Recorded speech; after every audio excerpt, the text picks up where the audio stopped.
Leng-leng cahayane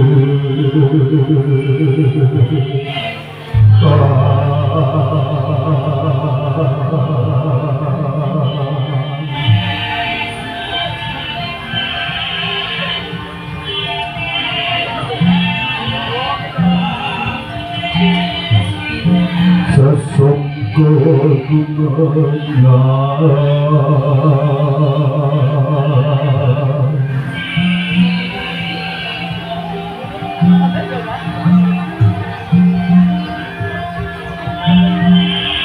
kalau tangi omah aneng gedeng kasih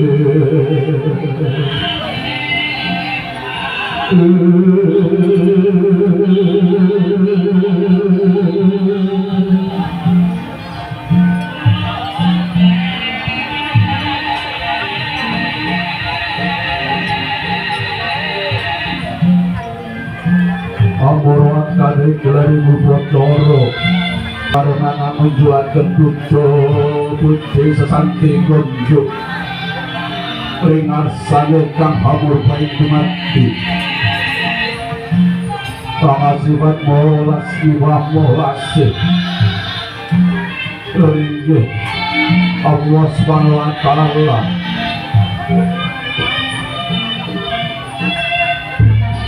kang separing nugroho kabar kasuasan kalau dengan berikut dengan ulo samyo sesanti gonggo gonggo gonggo pinalungan mendak joglo gurgo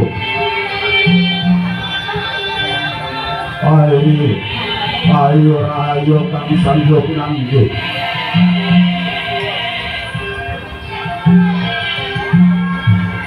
Nanggur KTP Suryo kaping 20 bulan April warsa 2020 ana wong agung kang ana keturedo mangulake Sekar Mancawarni ya kembang Mancawarna sawetara mentas putra Marga Sewi ndawaken Sampiah Ayu Titis Ismayanti putri kena sebut Bobo Menanto kalian Ibu Sutiah Nalika mangke sumapaing akhir dosa ninggal mangsa putra Bore Madyani beberapa nabdang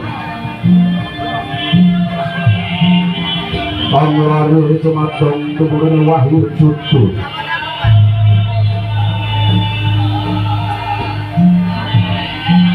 Joto kang amukati Lagung kang sidung watak suro Sudiro anung rokto Lamun boten mokal Lamun pada tepi jroning berdoa mangke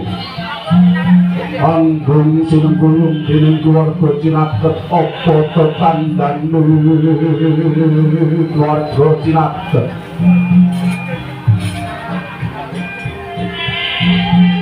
Kakung pawestri kawinan wis lonan manjungan wis mau pahargan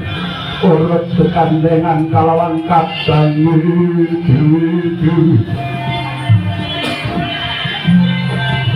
mangkono kang busana sita sarwi petake pinggu kutul manabur sarawa mangkono kang busana Kresno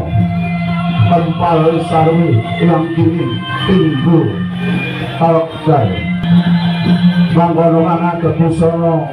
Retno tempal sarwi adutil tinggu kalokdar mangkono kang busana Wilis tempal sarwi ujung Kanti dene pamentuk lagi gumatuk anen ing abari pahargyan cecel real tumpang tenggur abeng paminggangan awit lumampai Bocoro sawego tansah memuji mring ngarsane Gusti mugya dawuh kemanten Purwo Madya tansah nenggih ing Suko Basuki.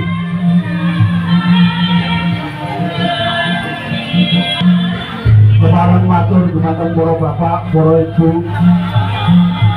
sagung para tamu.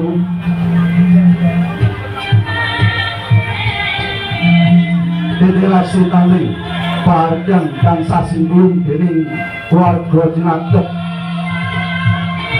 Para kadang-kadang Sutrisno Budaya ingkang sepisan Rias Auto saking Tembalang, sound system audio saking Tumpak Tandang Tembalang. Kula ingkang derek lampahi tata cara pahargyan ngaturaken sugeng wilujeng enjang sugeng rawuh wonten ing Tumpak Kelurahan Tandang Tembalang Kota Semarang. Kula